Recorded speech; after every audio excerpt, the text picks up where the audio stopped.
Review copy provided by Sony PlayStation.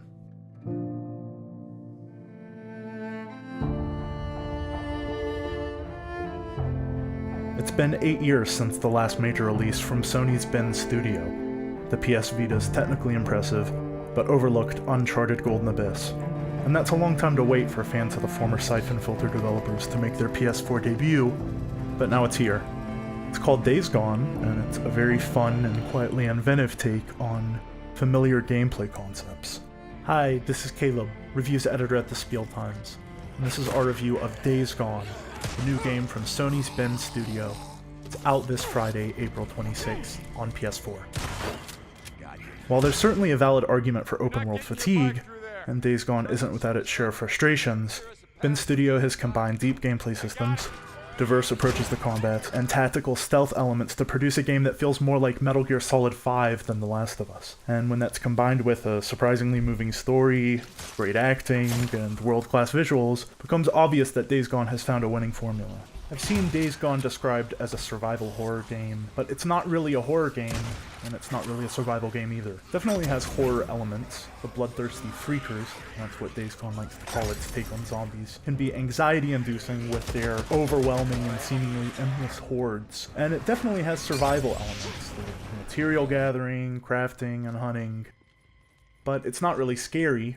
Doesn't try to scare you in the way most horror games do, although there are a few moments that come close, and it doesn't rely as much on its survival elements as you might think. When you need to fuel up your bike, and repair it if it gets damaged. Fuel and other resources are mostly in abundance, and I was never left wanting for more materials for very long before I found them. At its heart, Days Gone is an action game. It's all about using the tools at your disposal to bring as much chaos down on your enemies as possible.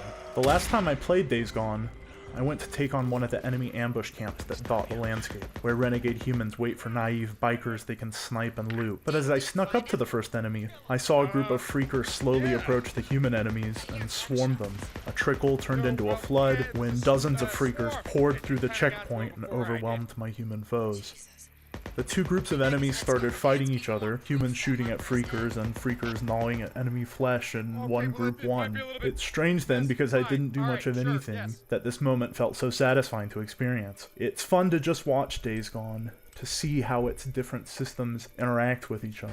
If you need to take down a horde of freakers, try setting proximity traps and luring them into a narrow passage where a single Molotov can burn through a swarm. Or use environmental traps to bring down piles of logs onto enemies' heads. There aren't many open world games with tools this interesting and fun to play around with. There are tons of fun weapons in Days Gone, whether it's the brute force of the Crowdbreaker shotgun, or the precise death of the 50 caliber BFG sniper. They all feel very different to use, and they have their own quirks. On the other hand, there'll probably be complaints about Days Gone's gunplay, and it can feel a bit floaty.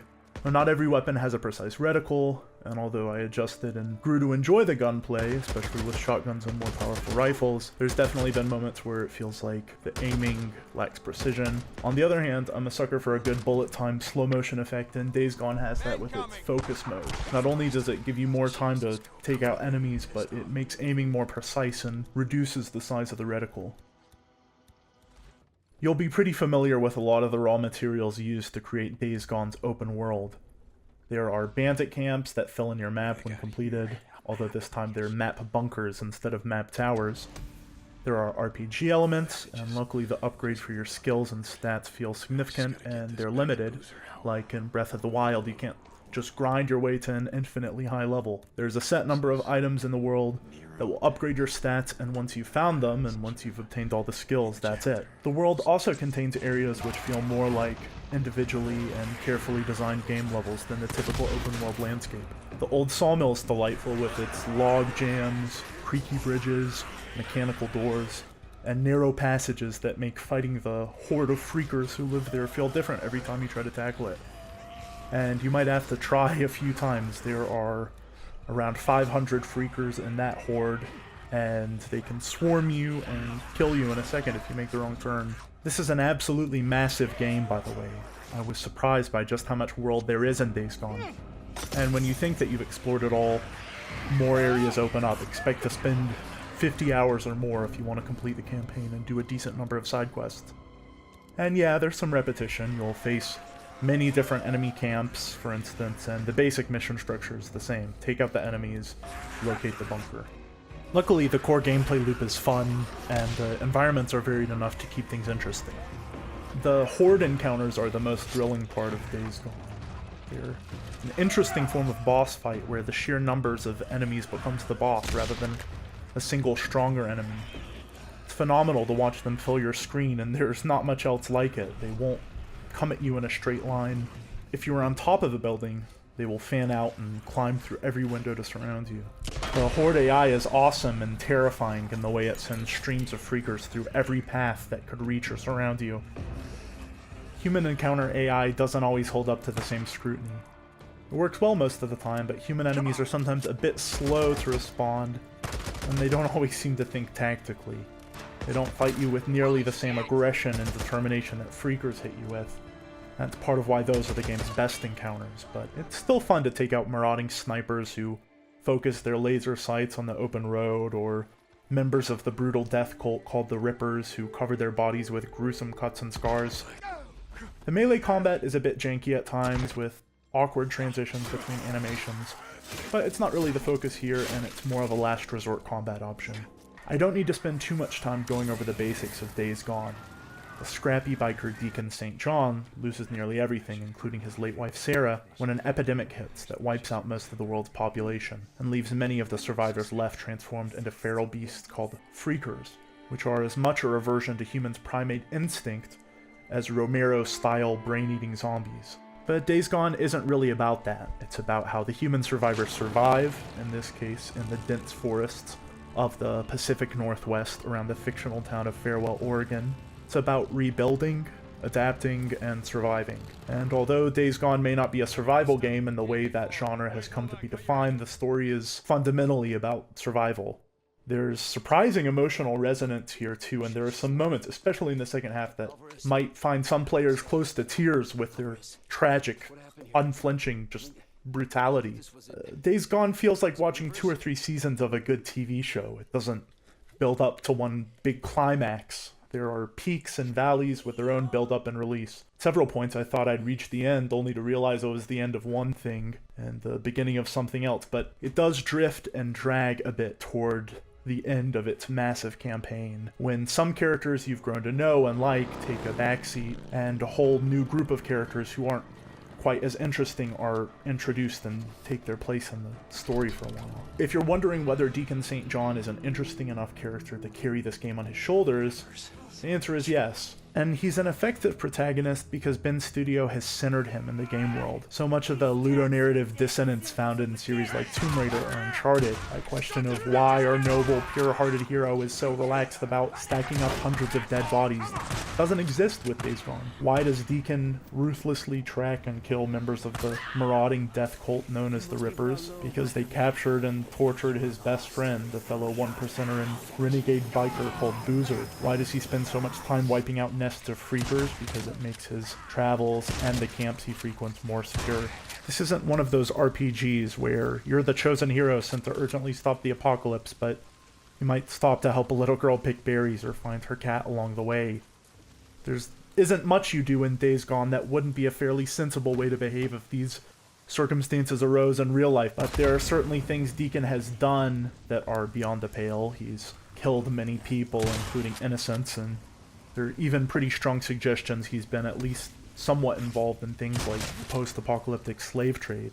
Details like this show how much work Sony Bend has put into thinking about what a zombie apocalypse might actually look like in real life, how people would reorganize their societies to try and survive and move on, how the grifters, shysters, slavers, garden variety scumbags, and con artists of the world might take advantage of that situation. There are a lot of interesting characters you'll meet in Days Gone, and some of them aren't revealed until you've spent a very long time with the game, so I'll try to preserve those reveals as much as possible. Deacon can be a bit of a bastard at times. He's a character who shows very early on that he's capable of great cruelty and unpleasantness, but Bin Studio understands how to balance this dark side in order to prevent him from just becoming unlikable. He does possess compassion and human decency, it's just been buried by the savagery of the situation. Whether it's the harsh but strangely charming Ada Tucker, leader of the Hot Springs forced labor camp, or Addie, the warm-hearted and pragmatic follower of Iron Mike's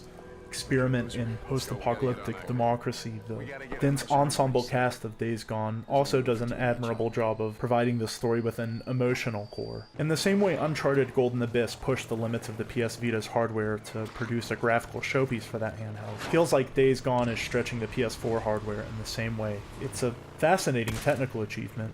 Few games have such striking lighting, such realistic textures, or as dense and detailed foliage. The fact that all of this is achieved in an open world of Days Gone's size only adds to the achievement. Cutscenes in Days Gone are great to look at too, with detailed character models and great motion captured animation that lifts up the acting and general performance to produce convincing emotional moments. Unfortunately, the faces aren't as convincing during regular gameplay, where facial animations are less detailed and can be a bit stiff. These conversations aren't as frequent, but it can be a bit jarring when it does happen, like during a bounty or hostage rescue. Mark Copeland, it's safe there. Thank you so much for stopping. I was so dead. The dynamic weather system is fascinating. As the weather changes, players can watch snow grow from few flakes to a thick coating onto streets and trees. And that will affect your bike's handling too, it's not just a cosmetic change. When you trample through rainy roads on your bike, it kicks up streams of mud behind you, and the reflections on the wet ground have a realistic sheen. Bin Studios have taken full advantage of the custom variant of Unreal Engine 4 that powers Days Gone, and the results are excellent. Performance in Days Gone is a mixed bag. While the game mostly maintains the solid 30 frames per second in earlier areas, there are still occasional streaming hiccups and stutters, and in some of the game's later areas the frame rate dips severely on the PS4 Pro. After installing the game's latest 1.03 patch, the frame rates have definitely improved in those problem areas, but I still encountered pretty big dips even after this patch, and that can definitely be immersion breaking. As for bugs and glitches, I didn't run into any serious ones besides a few janky animations during melee combat or when I was opening doors. There's not much to complain about with the audio here, so I'll keep it brief. Stereo separation is very good, the positions of different objects and the sound mix are clear and distinct.